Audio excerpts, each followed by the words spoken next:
Wonderful. We are live here at World Series News. You can probably hear Simon in the background. He is all set and ready to go with the latest news coming not just from Pakistan, but from around the world now.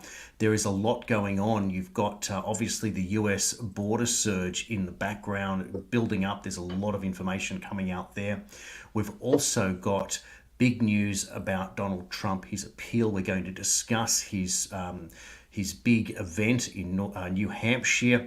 We're going to talk about what's happening with China and the foreign minister meeting with NSA Director Jake Sullivan from the United States. A bit more on Biden and the United States trying to shore up the South Pacific. And you'll notice that this is all congruent with the news that we've been delivering now for some time with Simon and myself here. It feels like about 6 or 8 weeks, and I'll confirm that with Simon shortly. But you'll notice the consistency there. And thank you, everyone, for sharing this news and also for liking and following what is going on, because you'll see again with that consistency that it's all starting to make sense. Now, for many people looking for a real solution in terms of where we go, what's the happy ending out of all of it? Well, we don't know.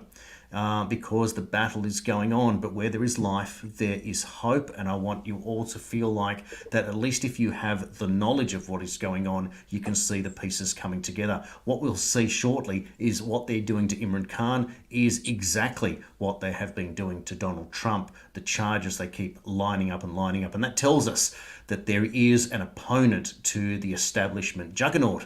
What I like to say is that the enemy of my enemy is my friend, and therefore we realize that we're playing in a two-sided war, and in many cases a triangle, and that's when it becomes confusing. But the most important thing is to understand the facts that are in what is going on, and to be able to form opinions and to project forward what it is that we all want out of this. None of us wants to perish. None of us wants to be held captive. And interestingly, as a side note for our Australian viewers, it was very timely, therefore, that former Treasurer under John Howard's government, Peter Costello, has been out talking about how the lockdowns in Australia were far too gone. It's surprising, of course, it didn't come out earlier, given that the Liberal Party of Australia stands for freedom and for individuality. But of course, they all went silent. But he did say in a couple of different interviews he's given this week that it's very interesting that that we will look back in 10 or 20 years' time and go, how did we do this? How did we shut it all down? So there is a bit of perspective, a little bit of navel gazing, as it were, with the so-called powerful elite. But it is you, the viewer, who is watching this, that is the resistance,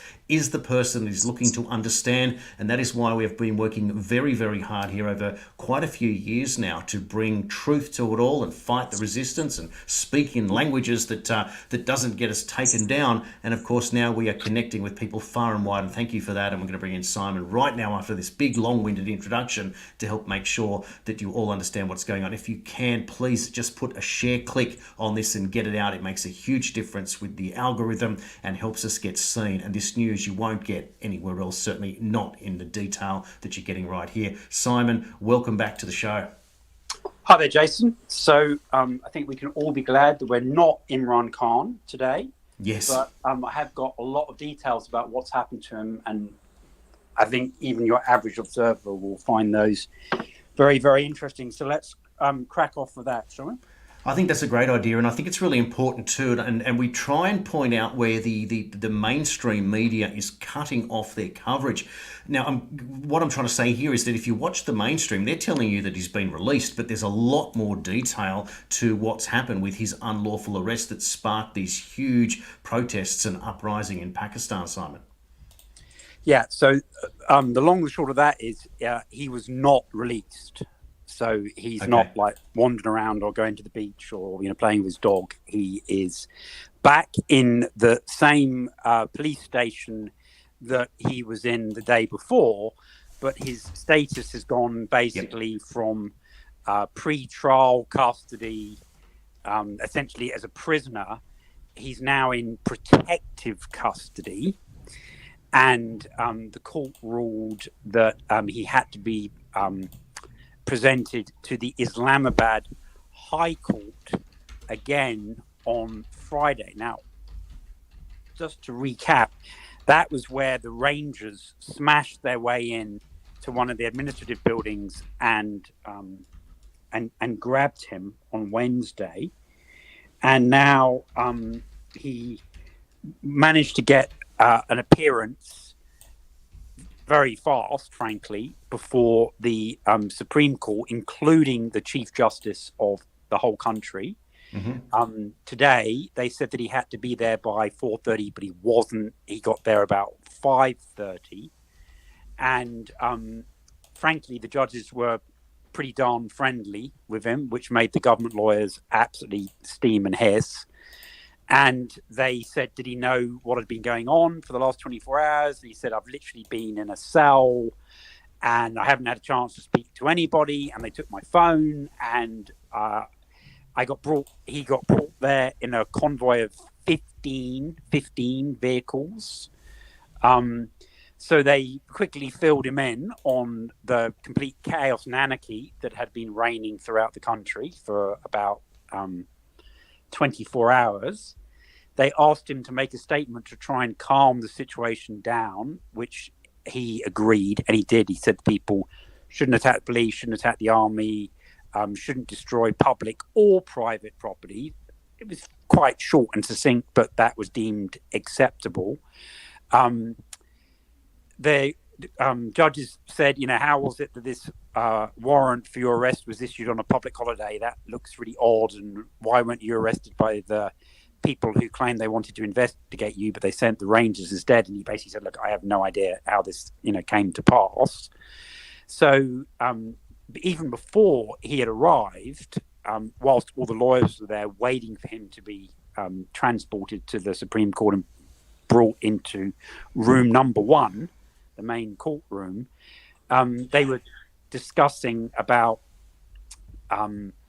how it really wasn't appropriate for people to be arrested in courthouses, because if people didn't think that that was a place that they could go in order to have their case heard, then no criminal defendant would ever turn up for their scheduled court hearings. Yeah, good point.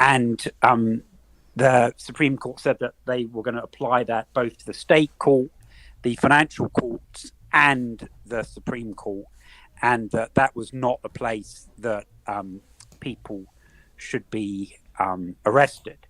So they really put the police force and the government back in their box on that issue. So they therefore ruled that his arrest had been unlawful, was invalid, and was hereby reversed. And they said that he was going to be released immediately. So, he was looking to head straight off down to Karachi Beach. But unfortunately, they then said, well, the problem is that through no fault of your own, you left the Islamabad High Court before you actually did your bail hearing. Now, the Islamabad High Court had been cheesed off about the circumstances of his arrest. They had originally ruled that was unlawful, exactly the same as the Supreme Court. The government lawyers had jumped up and down and gone into a frenzy because they thought they'd pulled off a stunning victory. The judge said, well, I have to go into my chambers and think about it. And 2 hours later, he came out and said, actually, since you had a warrant, even though I wish you hadn't done it in my courthouse, it is actually technically lawful. So the government thought they'd won, but the Supreme Court then reversed that reconsidered opinion from the previous court. But they're sending him back there to basically finish the bail hearing that he never got to start. Now, the problem with that for him is the police and the government might be successful tomorrow in saying, okay, well, we've got a complete do-over, and now we think he's an international flight risk, and so we want you to order him to be held in a prison for at least 2 weeks. So the impression that's been given that he's had a total victory is not correct at all. He's still facing a huge number of charges.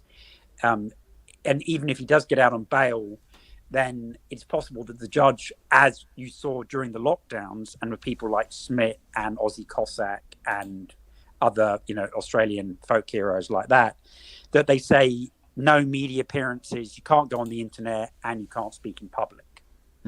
Okay? Now, bearing in mind that these Section 144 notices have been issued that prohibit anybody from gathering in groups of more than 4 people, all he has to do is turn up at a protest, and he's immediately, in theory, committed another offence, and he could be arrested there on the spot. Now, his party are talking about him giving a speech at a protest that they're trying to organise for Friday afternoon in Pakistan time, right? But if he literally gets released on bail and he breaks his bail conditions like 4 hours later, then I doubt there's many judges that will refuse to have him put into custody. Yes. Okay, so that's very, very fraught. Now, they've said that in the meantime, he's allowed to see family members, he's allowed to speak with his lawyers, and he's allowed to speak with key figures from his political party. Up to 10 people are allowed to visit him overnight. Yes. Okay. So they're going to have to be, careful about that number and make sure the right people get to see him. But in terms of the right people getting to see him, the problem is not only have 10 people been killed by live ammunition, and hundreds, an unknown number, between 200 and 300, it would appear, have been wounded by the police. It seems to be the police shooting rather than the army. The army are patrolling the streets in many cities, but they're more disciplined than the police, it would appear, and with more of a reputation at stake as well. So it's mainly the police who have been just randomly shooting at groups of people in order to disperse them, as a first resort in many cases. And so the other thing that's occurred is about 2,000 protesters, including many of his ardent supporters, have been arrested. So none of those have been released. Now, the really big problem is that pretty much the entire leadership of his party have been arrested. So even if he's released on Friday afternoon, all his shadow cabinet, like you have a shadow cabinet, opposition ministers, like in Australia, right? So you'll have the opposition finance minister and the opposition foreign minister and the opposition environment minister, right? All of those people have been arrested. And some of them had themselves fled to courthouses, like going to a medieval church where you could claim sanctuary. And whilst the police were a bit more cautious about bashing their way in and grabbing these people, what happened was eventually the courthouses closed and the security guards just forced these people onto the streets, and they got immediately resisted as soon as they got turfed out the courthouses. So the police in Islamabad this morning, Pakistan time, they filed a further 7 charges against both Imran Khan and a lot of his leadership deputies. And those charges included terrorism and murder. Oh, this is crazy. Okay. So that's more death penalty charges. Yes. Okay. So even if he is let out, it's highly likely that a lot of his subordinates will not be let out. Now, the government obviously are furious that it looks like there's a chance that he'll be released tomorrow. The judges were very, very strict on the Inspector General of Police, saying, this is on you. He better come out with not a hair on his head touch tomorrow. Right. So it would be extraordinary if something would have happened to him overnight. But who knows? He could have a heart attack from natural causes, given the amount of stress he's under. Absolutely. Then we're going to be faced with a situation where the government's going to have a meeting of the National Security Council, the full National Security Council, rather than the ad hoc meeting they had today, on Friday, Pakistan time.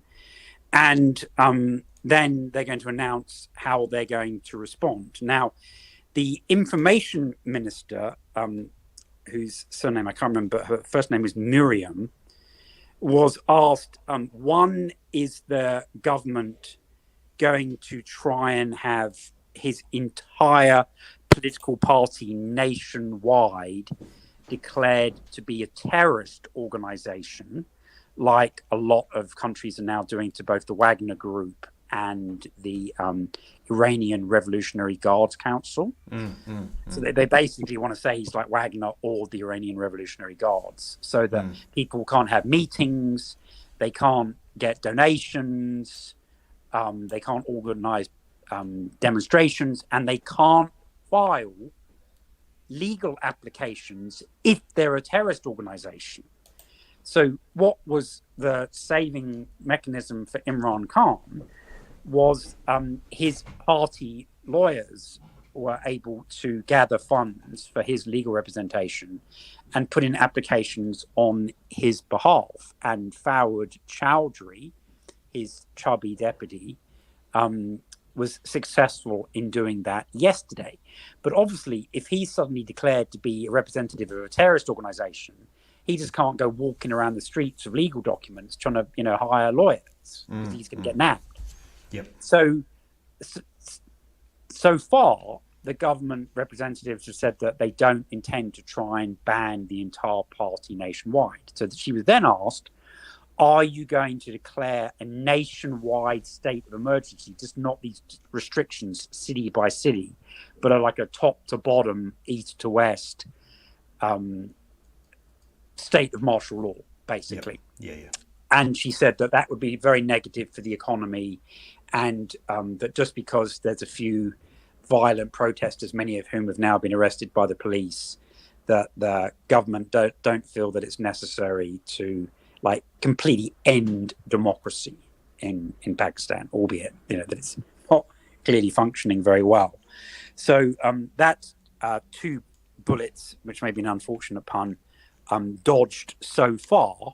But who knows whether or not her opinion on that situation will be overruled by the Prime Minister and his security advisors tomorrow. Now, the really concerning thing, given that these additional very serious charges, albeit that one might take the view that they're rather trumped up, have been levied against Imran Khan and his colleagues, is the Interior Minister, who controls the police, specifically said today that if Imran Khan is successful in having his bail for the other cases, some of them, extended tomorrow, and they say you're free to go, but you've got to come back to the courthouse in 10 days or 20 days or 30 days, right? Because the maximum that you can be let out on bail, it supposedly is 30 days. So right. You have to go back to the courthouse at least once a month. So they could say you have to come back every week or every 2 weeks if they want to. And he has said that if he walks out of the courthouse on Friday, they're going to immediately arrest him under the murder and terrorism charges that were filed against him whilst he was in prison this morning. Yeah. So it's looking quite dicey for him to have any significant freedom of movement. There's been a bit of pushback from the UN, a bit of pushback from a few other countries, but really not as much as one might have hoped for. So that's the state of play that we're at. And frankly, a lot of media organizations have very much misinformed the public, not in Pakistan, but outside of Pakistan. And, people are swanning around in America thinking, oh, good, that's one problem dealt with. Yeah. And he's, having a barbecue or something. But that is not the case at all. Not at all. Just for people that are tuning in and out, Simon, just to repeat in a quick statement, Imran Khan has, first of all, the judges ruled that his arrest this week was unlawful and to be released, but he hasn't been released. He's now in protective custody until tomorrow. And then if he does leave, he might be charged with murder and terrorism. No, he's already been charged. But okay, those charges have already been filed. The issue is whether or not, if his bail on the other cases is extended, yes, whether or not when he leaves the courthouse in order to go home on bond under the bail conditions, the police immediately grab him once he leaves the courthouse and take him to another judge, because now there's a murder and a terrorism charge against him. This is how ludicrous it is. So basically, he's doomed if he does, doomed if he doesn't. There's no way that he's not going to be held in custody somewhere. The only way that outcome would not occur is if he is put under what is called protective bail, that doubtless his lawyers will ask for, and they will say, this is an absolute, travesty, ludicrous list of trumped up charges, and we want you to issue an order that nobody is allowed to arrest him unless he's literally caught in the process of, bashing a police officer or attacking a child or slapping his wife or something. Does what they're doing to Imran Khan at the moment, does this have precedent anywhere else that you can remember, Simon? Yes, it does actually have precedent within Pakistan. So there was another gentleman a few years ago who's, I must admit, I can't remember his name, but that there is one legal precedent for this, because that was an issue before the court and with his press spokesman during the day after the hearing. And so the answer is yes. The government claimed that this is how he had treated many of his political opponents, including the current prime minister and his brother. But people pointed out that really wasn't technically correct, and that they had been given notice of hearings and opportunities to surrender themselves, and so it really wasn't quite the same, and the court seemed to accept that. Yep. So in terms of the number of charges against him, no, that is absolutely unprecedented. And even if he walks out tomorrow, he's been put under protective bail. There's an injunction saying that nobody can arrest him unless he's literally witnessed doing something obviously criminal. The problem is, what happens to all his deputies, and what happens to all his supporters? What happens to the 300 people who have now, been hit with rifle fire, and there's 10 people dead? So it's quite hard to unwind the clock. Moody's has downgraded the credit rating for the whole country, and they're weeks away from running out of money as a nation. And the internet's been down now for how many days? 3 days. So no e-commerce is taking place in Pakistan at the moment. That's causing enormous losses. And frankly, if the government does intend to rearrest him, given that it'll be Friday afternoon, and that tends to kick off the most with demonstrations in most of the Middle East after Friday evening prayers, I suspect they'll keep the internet locked down for at least one more day. So that in itself is costing the economy probably hundreds of millions of dollars. They said that even the first half day, they estimated it cost $53 million, because a lot of the shops, if people, and now obviously a lot of people use cash, but people do have credit cards and debit cards, and there is a lot of e-commerce. But obviously, if you're trying to process a credit card using the little swiper at the bottom of your cell phone, and there's no internet connection, then that doesn't work. Yep. Becoming very, very difficult. Now, Pakistan is known to be one of the most corrupt countries in the world, and it just seems impossible that the man that goes in there to try and clean up the corruption is now the one that is being piled on with literally hundreds of charges all the way up to terrorism and murder. It seems that within Pakistan they know what's going on, hence the uprising, but the media just doesn't want to tell us the detail. Yeah, so there's one other thing that the information minister said. She was asked about elections, and suddenly the date had gone from October, that was being negotiated both for the national elections and the provincial elections, now till we will stay in power as a government as long as the Constitution allows, which is basically yet another 6 months after October, and would roll us into kind of like spring of next year.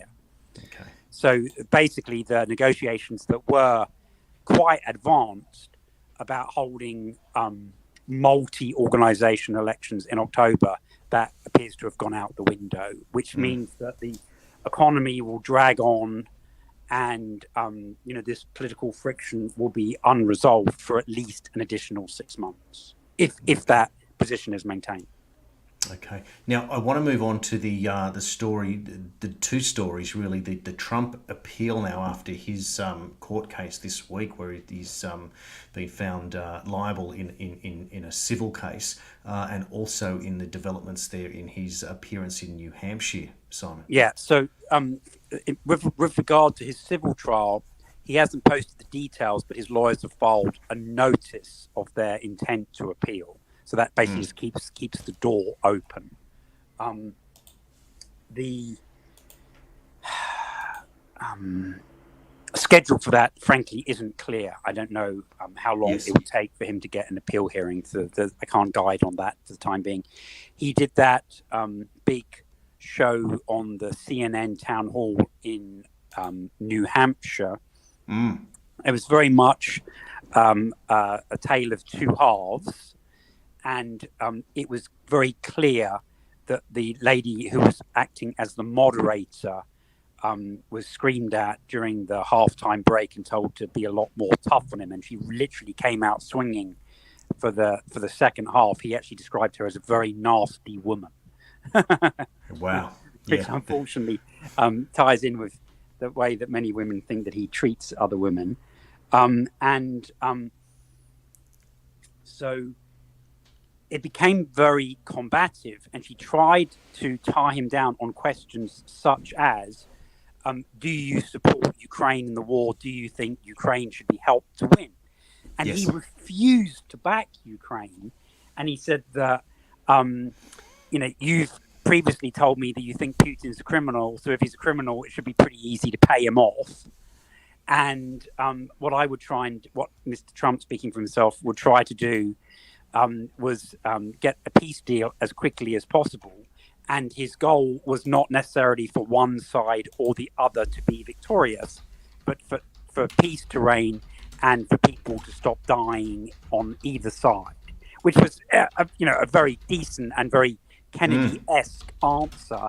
And the whole crowd gave him, including all the independents, gave him a very hearty and long ovation for that answer. And that actually happened several times during the evening. And so she was really made to look quite foolish, because the crowd was kind of like half registered Republicans who you would expect to, savor his every word, and half independents who hopefully would be a bit more neutral in the question and answer session. But he clearly had a lot of support on those kind of issues. Similarly, with regard to border security as well, for that he got a standing ovation. And, we're now just 3.5 hours away from Title 42 ending. And even though, we are defaulting back to Title 8, which dates all the way back to 1952, we are now seeing a deployment of a great number of forces along the Texas border. The Texas Department of Public Safety, which is the old Texas Rangers, in association with the Texas National Guard, have literally been deploying enormous lengths of reservoir on the riverbanks in order to prevent the migrants from scrambling up the riverbanks and kind of disappearing into the interior of Texas. Now, what appears to have been happening is the federal government has arranged for literally like tourist coaches, not school buses, but tourist coaches, to drive through the gaps in the wall and actually pick up Mexican people, 50, 100 at a time, however many they can jam onto the buses, drive them back across the border so that all the assembled press and the local authorities, one, can't stop the federally commandeered vehicles, and two, so that the media, even though they can see 10 buses, can't see whether there's 200 people on 10 buses or 1,000 people on 10 buses. and they're being driven to various neighboring cities and then literally just dumped out onto the sidewalk. Now, the Border Patrol obviously are unhappy about that, the individual rank and file. They've been leaking quite a lot of information to various kind of alt-right journalists. But the other trick that's being done is they're saying, right, gate number 40 is open, now it's closed. Now gate number 42 is open, now it's closed. Now gate number 50 is open, now go to Arizona, now go to New Mexico. And so it's literally what they call whack-a-mole or bat the rat, where the federal government allegedly is actually using their electronic monitoring equipment not to determine where the crowds of illegal immigrants are, but where the state of Texas law enforcement and military are, and then they're actually guiding the illegal migrants around the state law enforcement, including sending them to other states hundreds of kilometers down the international border. And there was an enormous surge during the course of the day in close to San Diego. And they reckon that thousands of people managed to rush across the border with very little opposition from the federal or California state authorities, who obviously are, verging on outright communist with Gavin Newsom and the very Democrat-controlled state legislature there, and the existing very high migrant population. So, even if Texas does its utmost to stem the flood, that's not being done in California or in Arizona. Gosh. So it's basically like lawless. Now, Yes. There's lots of accusations that people have been exaggerating the seriousness of the situation, and that there aren't really that many people. But supposedly there's at least 15,000 just in the Mexican town of Reynosa into like refugee camps ready to cross as soon as they're able to. So what we're going to have to wait and see is obviously they don't want like 1 million people coming over like literally like a zombie movie, right? like a horde, a literal horde, right? So they're going to try and parcel it out, tens of thousands this day, and then the break, and then the media kind of like get bored of sitting in the incredibly hot desert, so they all go back to their home cities, and then they flood over another 50,000.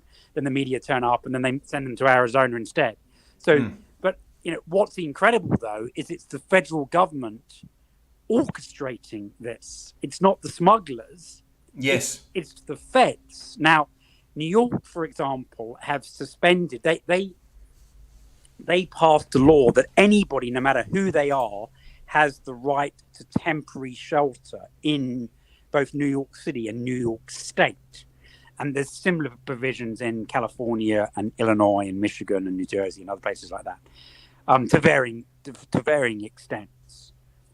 These are all the places that are called sanctuary states, sanctuary counties, and sanctuary cities. Okay, but already Texas has started busing their existing migrant population to New York City, and simply because there weren't enough hotel rooms available, the government have had to suspend. As we saw with COVID, it's amazing what of your human rights can suddenly be suspended when necessity dictates. So now the basic human right of temporary shelter has been suspended in New York City. It's just astonishing, isn't it, how far this is going and for what purpose it is, Simon. And then I want to get into also what we talked about yesterday on the show about the Constitution and the idea of an invasion here. Now, someone's just commented, why aren't these people carrying luggage or bags, and they don't look like they've travelled a long way? How is this all happening? Well, because literally you try swimming across the river holding a child and a suitcase. Yeah, I mean, that's hard, right? Now, if they go to New Mexico or inland California or Arizona, there's not a river barrier. So they might be able to do with that. But yeah, it's not quite like we're seeing in Britain, where these people are getting off these kind of rafts and they've all got a nice new, airline approved rollerboard suitcase. No, it's different. That these people are literally turning up with nothing except maybe a cell phone, a wad of cash, and maybe a tiny bag like tied around their neck or something. And you've got to bear in mind that there is a hierarchy of condition depending on where they've come from and what resources they've started off with. So many of the Chinese are appearing to turn up very organized, clean, well clothed and organized, whereas people coming from Guatemala and Honduras and Nicaragua and the Congo and stuff like that are starving, destitute, and generally in distress, albeit that they may have flown from 6,000 or 7,000 miles away in order to get to that point. Yes. Now, what in terms of the Constitution and the idea of an invasion, we talked about it yesterday in our show. Can you talk about that a little bit more? Someone sent me through an image here. I think they've taken it off Telegram, and it's talking about Article 4, Section 4 of our Constitution requires our government to protect and defend our borders. If the government does not, the Constitution, by virtue of the name herein, authorises the free citizens to defend themselves and their states. Indeed, that both the Texas Constitution provides for that and the U.S. federal Constitution. And it's why the government are avoiding use of the word invasion, because as soon as you say we are being invaded, like the British Home Secretary said, then in America, that triggers all kinds of legal provisions. So, nobody in authority is using that word yet, even though it's blatantly obvious. And that's part of the problem that we've seen with COVID is either silence by omission or redefining words and phrases so that they don't have legal consequences. And unfortunately, we are in this kind of double speak situation where the government might say, well, if 10 million people tried to cross in 1 week, that would be an invasion. But if 1 million people cross in 1 week, then that's just unauthorized migration. So it's always a level of scale here that and it's always just and they'll scale it up till it's so absurd that holding hand one line couldn't fit on the entire national border and step across because your number has become is it 10 million, is it 50 million, is it 100 million before that, because unfortunately within those constitutions, many of which were written 200 years ago, they thought that 500 people would constitute an invasion.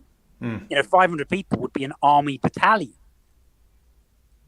Absolutely. And now you've got 50,000 in a weekend. I mean, and when I say 50,000, that's not an exaggeration. So the official number for the number of people who came across in the last 3 days, right, not including today, but the last previous 3 days, was over 26,000 and 10,000 known escapees.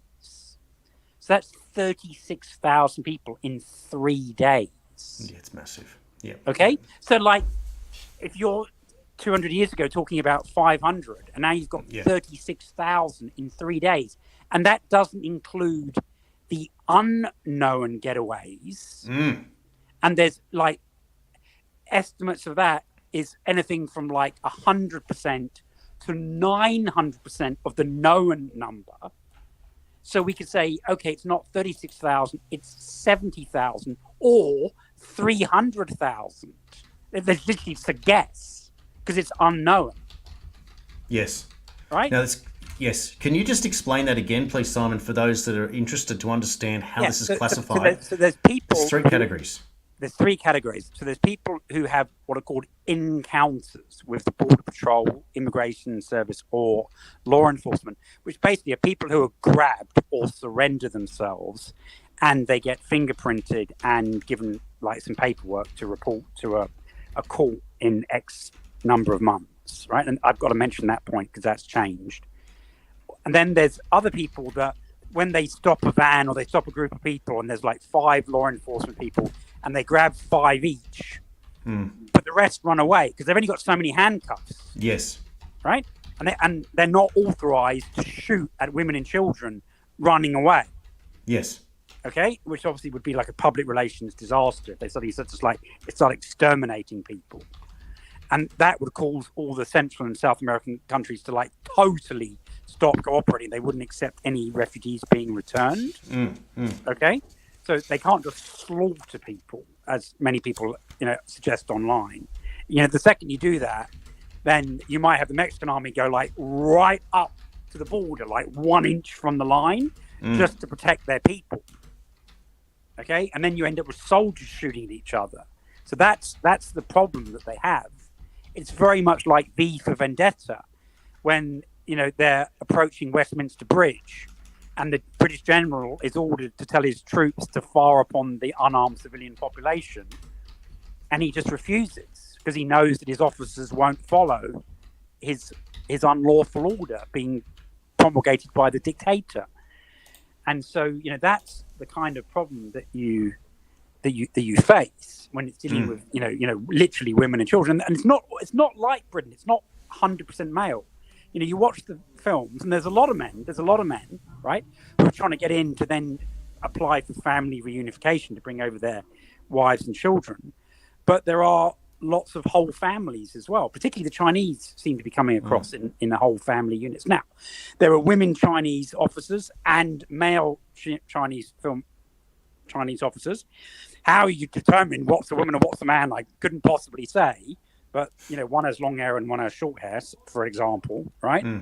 And, so whether or not they're generally husband and wife, or whether they're a special forces sabotage team, who knows, right? And that is exactly part of the problem. You literally don't know who's coming across. You have no idea. Now, in terms of the regular immigration proceedings, I mentioned to you previously that there was like a 3-year backlog.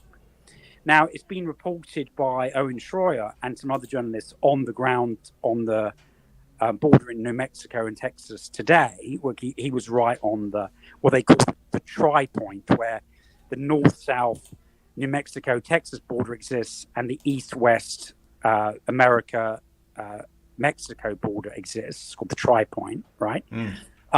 The people who are being encountered there were being given like blank forms, like fill in your name, and they were getting court appearances 4 years hence. And that's today, my time, before technically Title 42 ends. And the surge is expected to increase this weekend. So if we already have a 4-year backlog to 2027, people are saying that by the end of the May, they could literally be giving out court documents for 2030.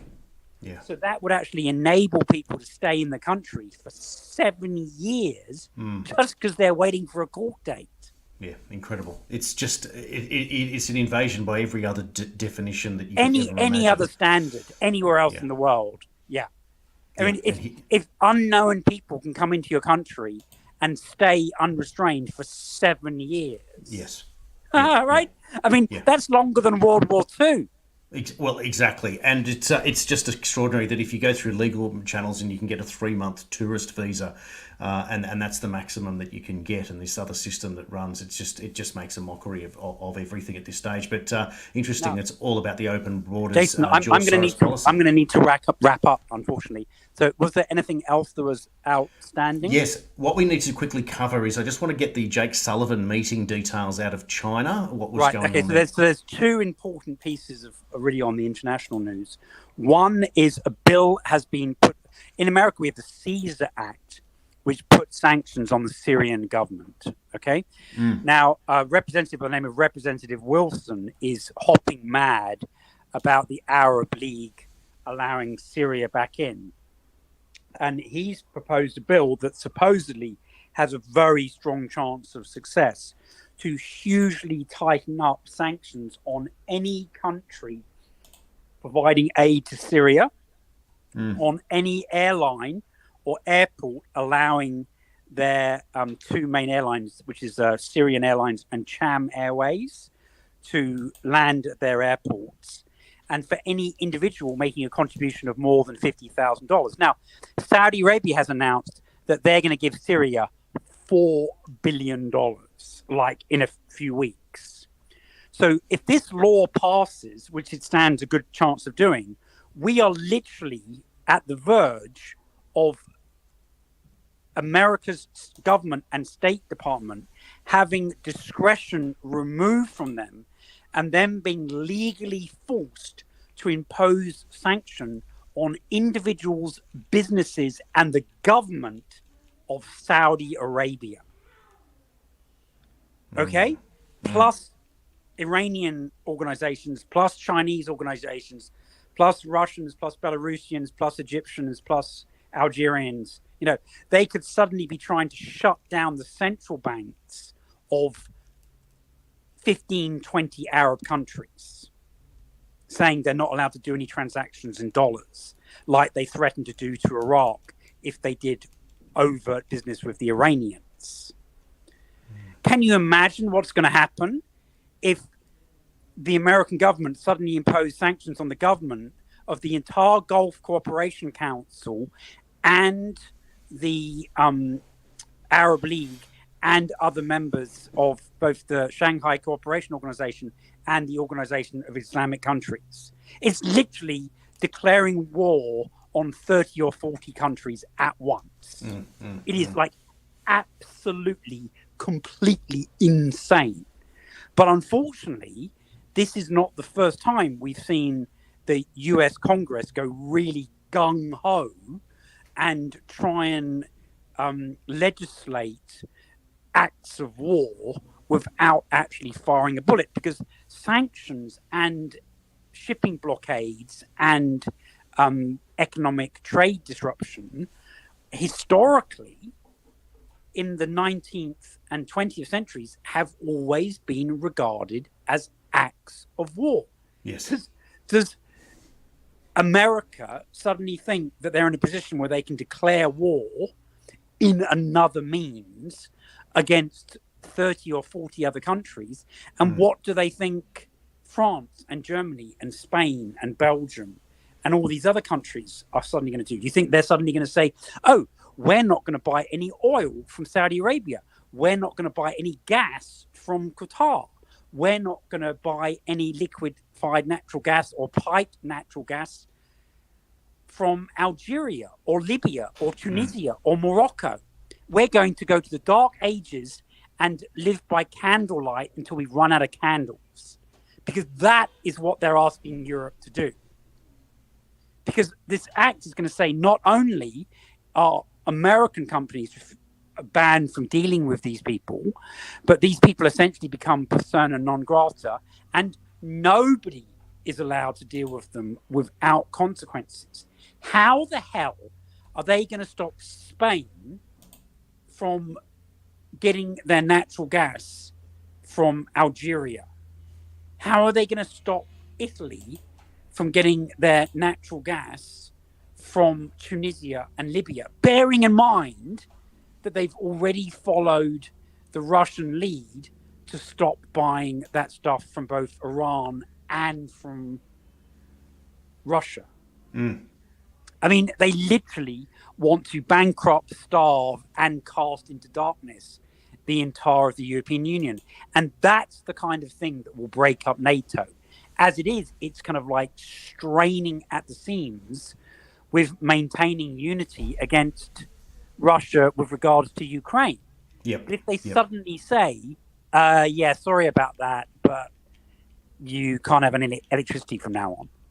Yes, exactly. Right? Now, I mean, can you imagine Australia if they just suddenly said, yeah, because we don't like the color red and China has like the color red as the Communist Party, we're going to like ban the color red, and anybody who has RED in their name or as their initials or does any business with China or sells anything to China or has ever been on vacation to China, suddenly you can't have any electricity.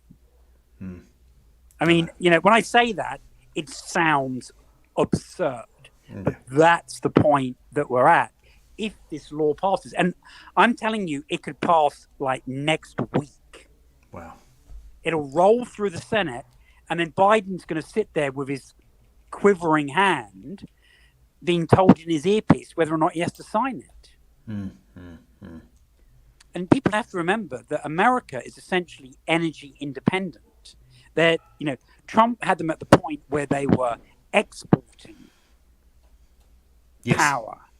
That's right. That's now stopped. Now, the other thing that's been announced today, and I'm just going to mention this as a sentence because I literally have to leave because it's just coming up to the hour, literally right now, is a new regulation out of the Environmental Protection Agency and the Department of Energy saying that effective in 2038, in order that its effect is felt in 2040, which is the date at which the whole world is supposed to go to net zero, that even if coal-fired and natural gas-powered electricity stations have not been completely closed and decommissioned, that they have to capture 98% of their carbon dioxide emissions, which is effectively an impossible standard. So what they're saying is, we're not closing you down because you're coal or gas. We're closing you down because you can't sequestrate and bury underground 98% of all of the carbon dioxide that would otherwise come out of your exhaust stack.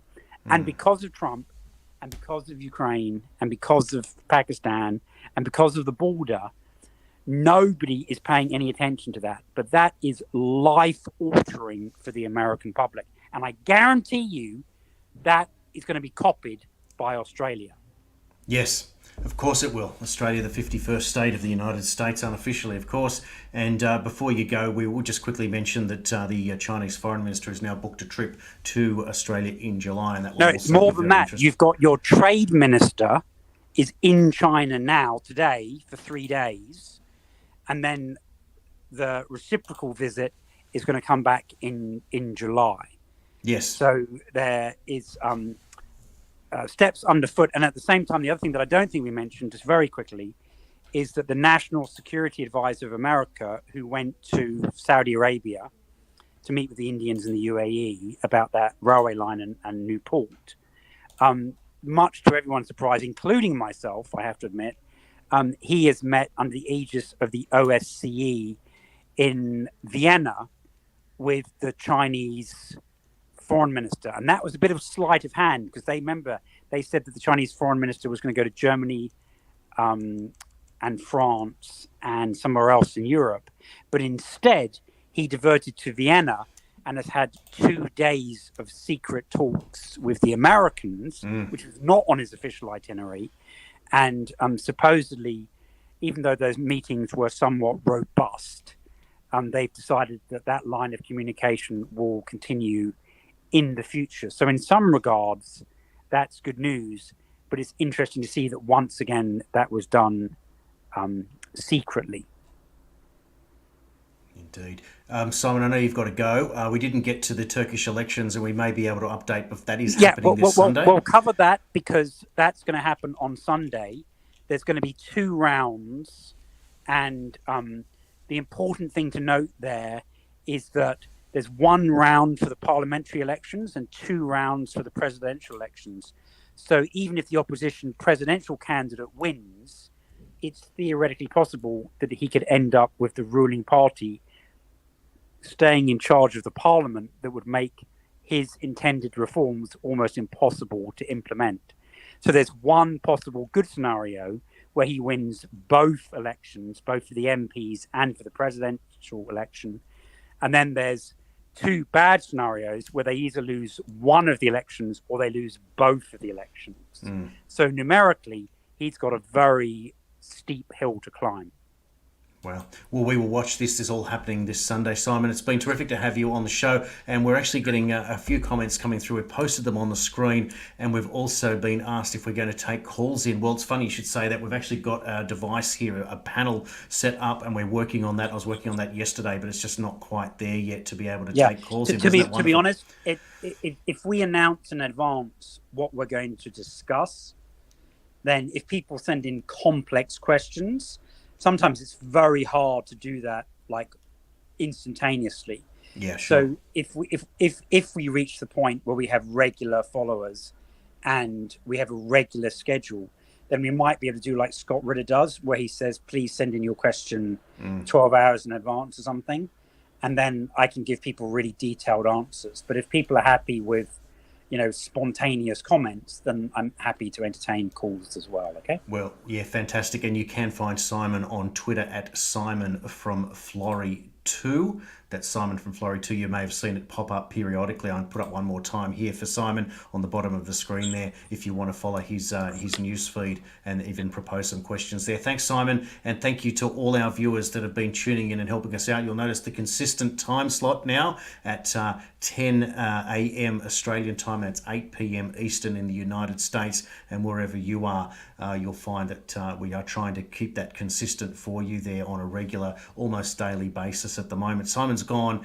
He's off to probably attend another interview, and he's been doing many of them around the world now. And you may have seen or heard him at least on George Galloway's show, and of course on the info/wars, to say that without getting anyone in trouble. But he's very, very prolific on both of those channels and others as well, where he's providing lots of intel. And we're very lucky to get him here in Australia to expand on the detail. No one is getting the detail and the timing that Simon gets here on World Series News, almost a full hour again today with detail. And there are many other stories and news that you can go back through the catalogue on the World Series News page, whether that be on YouTube, on Twitter, or on Facebook, and go back there and check out the various different details. But no one's giving you that information, certainly not on Imran Khan, certainly not on the border crisis, and even the detail there on Trump, which you can get anywhere.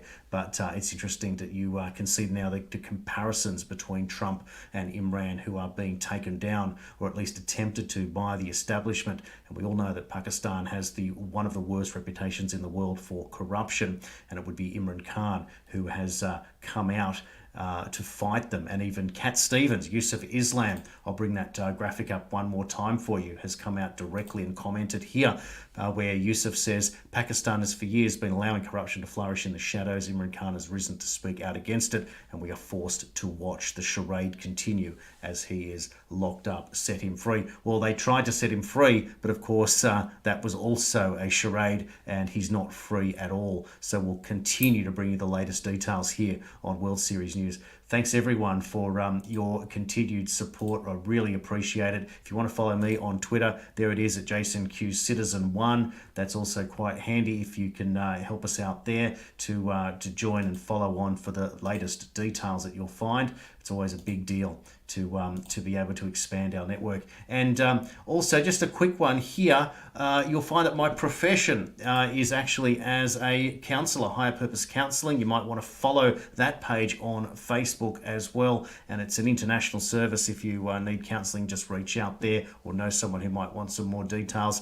It's a good way to support us, and that's a really, really simple way to provide a little bit of marketing. Would you believe it that you're actually allowed to do that for your own self? And the website, if you want to find us, is higherpurposecounselling.com.au. But we continue to do the hard yards and bring you the news that no one else wants to cover.